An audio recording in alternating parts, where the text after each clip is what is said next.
Good morning and welcome back to our channel. নতুন একটা ব্লগে তোমাদেরকে অনেক অনেক ভালোবাসা আর স্বাগত। আশা করি বন্ধুরা তোমরা সকলে ভালো আছো আর সুস্থ আছো। আমরাও কিন্তু ভীষণ ভালোই আছি। পুরনো বন্ধু নতুন বন্ধু সকলকে নিয়ে আজকে ব্লগটাকে স্টার্ট করছি। আশা করি তোমাদের এই ব্লগটা দেখতে ভালো লাগবে, তাই শেষ পর্যন্ত দেখার কিন্তু অনুরোধটুকুনি রইল। আর তোমরা হয়তো ভাবতে পারো রান্না করতে করতে গুড মর্নিং বলছে কেন, কারণ দেখো এখন ঘড়িতে 9:15 মতন বাজে। সকালবেলায় আজকে সন্তোষ খুব তাড়াতাড়ি ডিউটিতে চলে গেছে, আর আমি কালকে রাত্রিরে ভেবেই রেখেছিলাম যে আজকে সকালবেলা উঠে রান্নাটা করে নেব, কারণ সন্তোষের আজকে তাড়াতাড়ি যেহেতু বেরোলো আর আসতেও অনেকটা দেরি আছে, তাই সংসারের কিছু কাজ আছে সেগুলোকে কমপ্লিট করে নেবো। তাই তার আগে রান্নাটাকে করে নিচ্ছি, যেহেতু রান্নাটা একটা টাইমের ব্যাপার, তাই জন্য রান্নাটাকে কমপ্লিট করে রাখলে আমি নিশ্চিন্ত থাকলাম, ব্যাস আমার আর কোনো অসুবিধা হবে না। এবার আমি মন দিয়ে কাজগুলো করতে পারবো।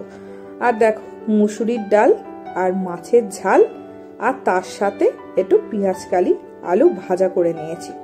ব্যাস আমার রান্নাটা কমপ্লিট হয়ে থাকলো। তো চলো এবার ঘরের কাজের দিকে মন দিই। কি বলতো বন্ধুরা, আমি যে যে কাজগুলো এখন করব সেগুলো কিন্তু আমি আগের দিনকে রাত্রিবেলায় প্ল্যান করে রেখে দিই। তার জন্য কি হয় বলতো, আমার যে কোনো কাজই কিন্তু খুব ইজিলি হয়ে যায়। আমি যদি সকালবেলায় উঠে যদি কাজ মানে যে যে কাজগুলো করব সেটার কথা ভাবতে যাই, তাহলে কিন্তু আমার পক্ষে করাটা পসিবল হবে না সেটা বলাটা ভুল, হয়তো হবে, কিন্তু কি হবে বলতো, অনেকটা টাইমের ব্যাপার হয়ে যায়। এই যেমন দেখো আজকের কথাটাই বলি, এই যে সন্তোষ সকালবেলায় উঠে চলে গেল, আমি যে আগের দিনকে রাত্রিবেলায় ভেবে রেখেছিলাম এই কাজগুলো করব, তার আগে রান্নাটা কমপ্লিট করে নেব, কিন্তু আমি যদি আজকে সকালবেলায় ভাবতাম তাহলে কিন্তু আমি রান্নাটাকে আগে কমপ্লিট করতাম না। আগে কি করতাম, আগে এই কাজগুলো করতাম, তারপরে কিন্তু রান্না করতে যেতাম। তার জন্য কি হতো, রান্নাটা করতে অনেকটা দেরি হয়ে যেত, সন্তোষ হয়তো চলেও আসতো, আর আমার কি হতো, খেতেও দেরি হয়ে যেত, আর তার জন্য একটুখানি শরীর খারাপও করে যেত। তো ওই জন্য প্ল্যান করেই সমস্ত কাজটা আমি করার চেষ্টা করি।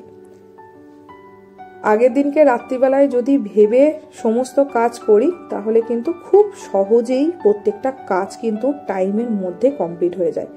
এই যেমন দেখো এই ঝুল ঝাড়া বলো, পাখা পরিষ্কার করা বলো, এগুলো কিন্তু রেগুলার বেসিক করা কিন্তু সম্ভব হয় না। এই ধরো গরমকালের দিকে পাখাটা বেশি চলে বলে ময়লাটা থাকে, আর গরমকালের দিকে পাখা বন্ধ করে এইসব কাজ করা কিন্তু সম্ভব হয় না। কিন্তু এই দেখো শীতকালের দিকে এই কাজগুলো করছি, এটাও তো একটা টাইমের সাপেক্ষ ব্যাপার, কিন্তু এটাকে আমি যেহেতু আগের দিনকে ভেবে রেখে দিয়েছিলাম আজকে অনেকটা টাইম আছে এই কাজগুলো করব, তাই জন্য কিন্তু দেখো ইজিলি কাজগুলো হয়ে গেল।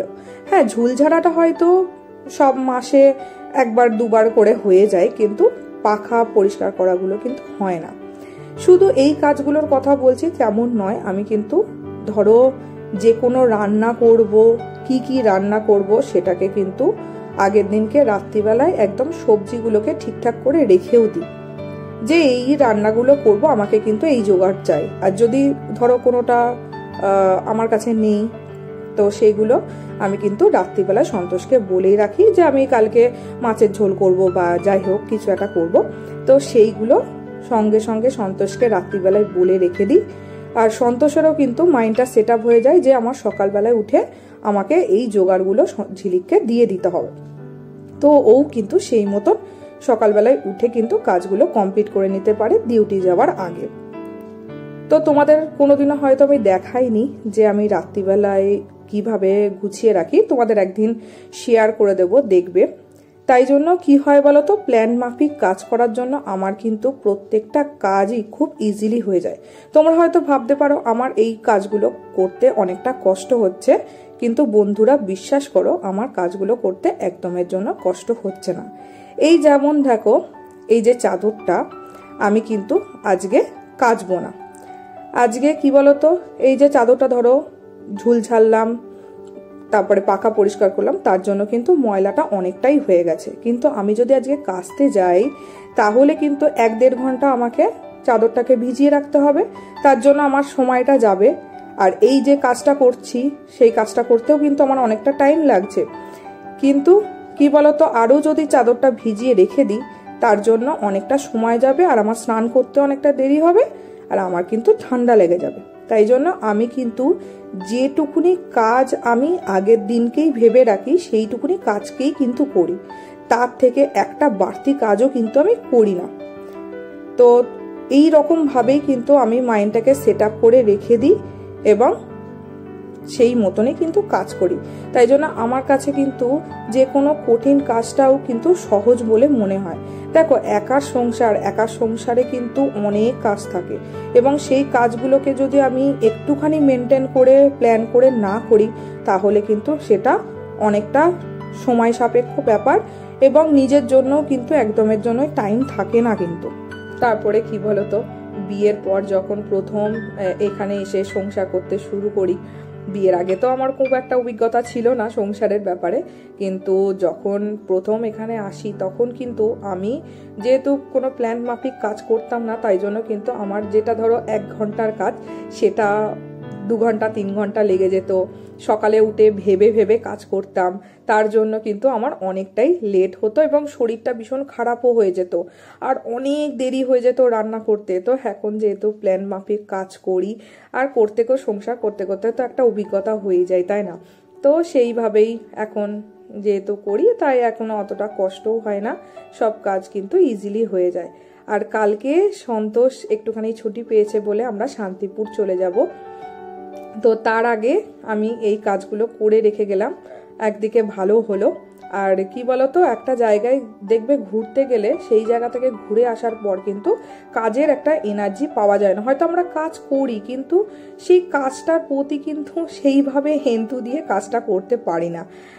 তাই ঘুরতে যাওয়ার আগেই কাজগুলো একদিকে আমার কমপ্লিট হয়ে গেল, কিন্তু ভালোই হলো, যদিও বা আমি সময়টা পেয়ে গেলাম, একদিকে খুবই ভালো হলো। তো চলো, তোমাদের সাথে কথা বলতে বলতে সব কাজ কমপ্লিট হয়ে গেল, এবার স্নান করে আসি। সংসারের সব কাজ কমপ্লিট করে স্নান করে চলে এলাম একটুখানি চুল শুকাতে। শীতের রোদ্দুর পোয়ানোও হবে, আবার চুলটাও কিন্তু আমার শুকিয়ে যাবে। তো ছাদ থেকে এসে আমি প্রথমে কালকে যেহেতু বাড়িতে যাব তাই জন্য একটুখানি জামা কাপড় গুছিয়ে নিলাম। আর সন্তোষ আমার সাথে যেহেতু যাবে ভীষণ ভালো লাগছে জানো তো। আর এই গাছটা কালকে ভেবে রেখেছিলাম যে আজকে তুলে রেখেই দেব, অনেক দিন ধরেই তুলবো ভাবছিলাম, কিন্তু তুলে আর ওটা হচ্ছিল না। আর এটা একটা বছরের এখন অপেক্ষা, ফালতু এটাকে বাইরে রেখে তো নষ্ট করে লাভ নেই, তাই না? আর কি বলতো, আজকে আমার সমস্ত কাজ ভারী কাজগুলোই কমপ্লিট হয়ে গেল বাড়িতে যাওয়ার আগে। বাড়ি থেকে ঘুরে এসে কিন্তু আমার আর এইগুলো আপাতত ক্ষেত্রে চিন্তা করতে হবে না, ফ্যান পরিষ্কার করা বা ঝুল ঝাড়া এইসব ব্যাপারগুলো আর চিন্তা করতে হবে না। আপাতত ক্ষেত্রে একটুখানি নিশ্চিন্তই থাকলাম। অন্যান্য কাজগুলো করলেও ওই কাজগুলোকে আপাতত ক্ষেত্রে আমাকে কিন্তু করতে হবে না, তাই না বলো? তো সন্ধে দেওয়ার পরে বসে পড়লাম একটু কেক বানাতে, কালকে বাড়িতে নিয়ে যাব। তো কেক বানানো আমি তোমাদের আগে দেখিয়েছি, আজকে আর দেখালাম না। তো চলো আমি কেক বানাতে থাকি, আর তোমরা নেক্সট ব্লগের জন্য ওয়েট করতে থাকো। এই ব্লগটা যদি ভালো লেগে থাকে তাহলে অবশ্যই একটা লাইক কমেন্ট করো, আর তোমরা যদি চাও যে আমি ইউটিউবে একটু হলেও জায়গা করে নিই তাহলে আমার চ্যানেলটাকে সাবস্ক্রাইব করো। আজকের মতন টাটা, নেক্সট ব্লগে দেখা হচ্ছে।